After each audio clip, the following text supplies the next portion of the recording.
με το όνομα. Να το θέσουμε σε ένα ευρύτερο πλαίσιο, ποιες είναι οι επιδιώξεις της Τουρκίας έναντι των Κούρδων, λαμβάνοντας υπόψη και το επεισόδιο που προηγήθηκε, δηλαδή το άνοιγμα Μπαχτσελή, αναφορές στον Οτσαλάν και τα όσα υπόθηκαν πριν από την επίθεση. Η αλλαγή στάσης της Τουρκίας, η οποία έγινε μάλιστα και με έναν τρόπο και απρόσμενο, αλλά και με έναν τρόπο που δεν είχαν συνηθίσει μέχρι τώρα. Δηλαδή όποτε η Τουρκία προσπάθησε να κάνει μια προσέγγιση με το Εργατικό Κόμμα του Κουρδιστάν, με το Εθνικό Απελευθερωτικό Κίνημα των Κούρδων, επέλεξε μια τρίτη χώρα, την Νορβηγία, και εκεί συναντιόντουσαν ο ίδιος ο Φιντάν, που είναι τώρα υπουργός εξωτερικών, συναντιόταν με ανώτατα στελέχη του ΠΚΚ και μιλούσαν τη διαδικασία προσέγγισης και πολιτικής επίλυσης του Κουρδικού. Τώρα το έκαναν εμφανώς, δηλαδή πρώτα πριν από μερικές εβδομάδες ο Μπαχτσελή, αυτός που χαρακτηρίζεται τρομοκράτες, τους βουλευτές του κόμματος ΔΕΜ, πήγε ο ίδιος στην έναρξη της νέας κοινοβουλευτικής περίοδου και τους χαιρέτησε στα έδρανά τους με διαχειραψίας, που αυτό θεωρήθηκε μια πράξη εισαγωγικά επαναστατική, και προχθές είπε, μιλώντας στην κοινοβουλευτική του ομάδα, που σημαίνει θα ακολουθήσετε αυτά που λέω εγώ, ότι να έρθει ο Οτσαλάν να μιλήσει στη Βουλή, να επιλέξει την πολιτική, υπό την προϋπόθεση ότι θα διαλύσει την οργάνωση και θα αποκηρύξει την τρομοκρατία, σε εισαγωγικά. Γιατί έγιναν αυτά? Αυτά μπορούμε να δούμε την ερμηνεία αυτής της κίνησης της Τουρκίας στις προηγηθήσεις δηλώσεις του Ερντογάν, που είπε ότι το Ισραήλ θα απειλήσει και εμάς, απειλούμαστε, ότι η Χαμάς και η Χεσμολάχ αμήνονται και για τους εαυτούς τους αλλά και για την Τουρκία, αποτελούν γραμμή άμυνας της Τουρκίας.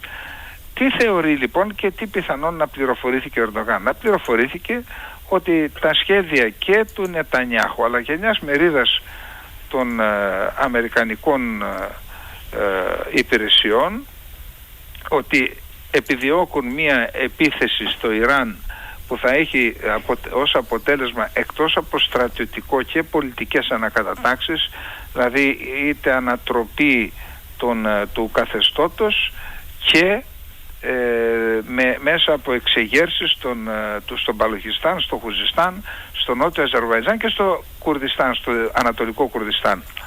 Άλλωστε και ο Πεζεσκιάν το είχε πει αυτό, ότι αν συμβεί κάτι, δήλωσή του ήταν αυτή στη Νέα Υόρκη, έδωσε μήνυμα στο λαό του, η εθνική ενότητα θα μας σώσει, γιατί αν δεν έχουμε εθνική ενότητα θα δούμε να ξεφυτρώνουν 4 κράτη. Ο Ερντογάν λοιπόν, θεωρώντας ότι υπάρχουν τέτοιοι σχεδιασμοί για την περιοχή, που η δημιουργία ενός τρίτου αυτόνομου κουρδικού κράτους, το πρώτο είναι στο Ιράκ, το δεύτερο στη Συρία, στο Ιράν, θα δημιουργήσει ασφικτικές πιέσεις για τη δημιουργία του τέταρτου κράτους στη χώρα του.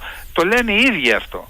Γι' αυτό λοιπόν, για να το προλάβει και με δεδομένο ότι για να ξεσηκωθούν οι Κούρδοι του Ιράν χρειάζεται η εμπλοκή του ΠΚΚ, αυτό είναι το μόνο κόμμα που έχει ασκεί επιρροή στις λαϊκές μάζες. Για να αποτρέψουν κάτι τέτοιο λοιπόν οι Τούρκοι έκαναν το εξής στρατηγικό σχέδιο. Αυτή τη στιγμή διατηρούν πολύ καλές σχέσεις με το Δημοκρατικό Κόμμα του Κουρδιστάν στο νότιο Κουρδιστάν, δηλαδή στο βόρειο Ιράκ. Εάν κατορθώσουν να ελέγξουν και το ΠΚΚ μέσα από μια τέτοια διαδικασία απελευθέρωση του Οτσαλάν, τότε στην ουσία θα ελέγχουν και τα 4 τμήματα του Κουρδιστάν. Με δεδομένο ότι η Ροζάβα, δηλαδή η βορειοανατολική Συρία, είναι υπό τον έλεγχο ομάδων που πρόσκυνται φιλικά, έχουν δεσμούς με το ΠΚΚ. Με το Ιράν προείπα τι συμβαίνει το ανατολικό Κουρδιστάν. Άρα αν ελέγχουμε κάποιους Κούρδους στο βόρειο Ιράκ, αν ελέγξουμε και το ΠΚΚ, τους Κούρδους της Τουρκίας, ελέγχουμε όλο το κουρδικό. Θα αποτρέψουμε τη δημιουργία τρίτου κράτους και τέταρτο στο έδαφος μας, και οι εξελίξεις περί το κουρδικό θα έχουν ως κέντρο βάρος την Τουρκία και την Άγκυρα. Αυτός είναι ο στρατηγικός σχεδιασμός, γι' αυτό πήγαν να κάνουν την προσέγγιση, και εκεί παρενέβη το ένοπλο τμήμα του Εθνικού Απελευθερωτικού Αγώνα των Κούρδων και έκαναν την επίθεση. Και επειδή άκουσα διάφορα, καταρχάς είναι τραγικό, δεν ξέρω στην Κύπρο τι γίνεται, αλλά να χαρακτηρίζουν τρομοκρατική πράξη την επίθεση των 2 Κούρδων. Εμείς δεν είμαστε εισαγγελείς για να χαρακτηρίζουμε τρομοκράτες και να μιλούμε με τη γλώσσα της Άγκυρας, διότι τρομοκράτες έλεγαν οι Άγγλοι και το ΕΟΚΑ. Δηλαδή τι θα έπρεπε να κάνει η Αθήνα? Λέμε τρομοκράτες τους άνδρες της ΕΟΚΑ. Εκεί γίνεται ένας αγώνας. Εμείς δεν έχουμε κανένα λόγο να πάρουμε τη θέση της Τουρκίας. Κύριε Καλεντερίδη, ναι, το γεγονός ότι το χτύπημα έγινε μόλις έφυγε ο Ερντογάν για να πάει στους BRICS ήταν πλήγμα για την κυβέρνηση Ερντογάν? Μισό λεπτό. Άρα εξέδωσαν σήμερα μια εκπληκτική ανακοίνωση οι Κούρδοι. Γιατί το έκαναν? Είναι μακροσκελής, θα τη μεταφράσω, αν θέλετε να τη μοιραστούμε μαζί, να σας τη δώσω. Λοιπόν, χτύπησαν για πολλούς λόγους. Ένας από αυτούς είναι ότι εκεί γίνονται τα μη επανδρομένα αεροσκάφη που χτυπούν γυναίκες και παιδιά στο Κουρδιστάν. Ήθελαν να δώσουν ένα μήνυμα στην Τουρκία ότι δεν θα μας ξεγελάσετε, γιατί εμείς είμαστε ισχυροί, μπορούμε να σας χτυπήσουμε στην καρδιά σας, και ένα μήνυμα και στον Οζαλάν να του πούν, κοίτα, είμαστε ισχυροί, μην παραδοθείς, να διαπραγματευτείς σκληρά. Και τώρα αυτή η επιχείρηση σχεδιαζόταν μέρες τώρα, πολύ καιρό, γιατί θέλει μια προετοιμασία.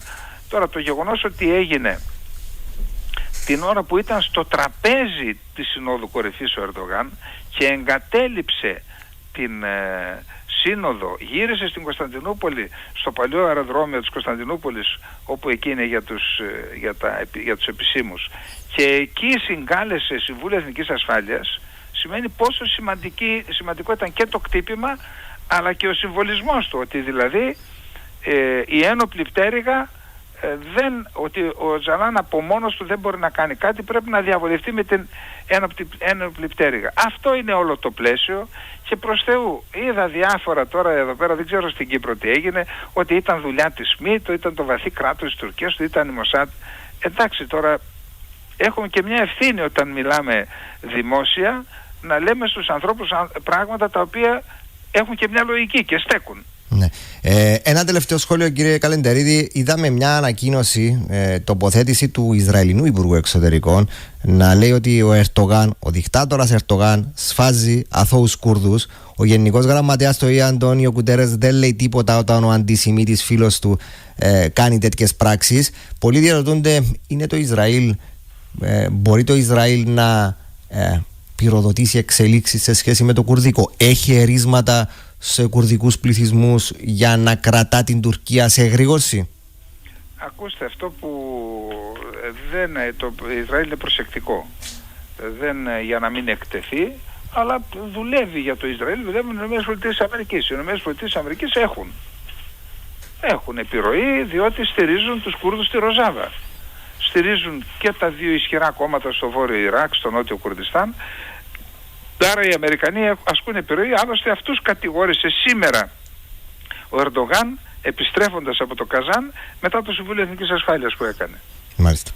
Κύριε Καλεντερίδη, να σας ευχαριστήσω πάρα πολύ για αυτή την ανάλυση. Να είστε καλά, καλή συνέχεια. Και οι Κούρδοι δεν είναι τρομοκράτες, είναι αγωνιστές. Τους έχουν κάψει 4.500 χωριά, έχουν βιάσει τις μανάδες τους, τις αδερφές τους, τους ίδιους, τους έχουν βασανίσει, έχουν διαλύσει έναν λαό, κάνουν γενοκτονία οι Τούρκοι, και εμείς οι Έλληνες που είμαστε ομοιοπαθούντες να ονομάζουμε τους Κούρδους αγωνιστές τρομοκράτες? Ντροπή πραγματικά. Μάλιστα. Θα σας ευχαριστώ πολύ, κύριε Καλεντερίδη. Γεια σας.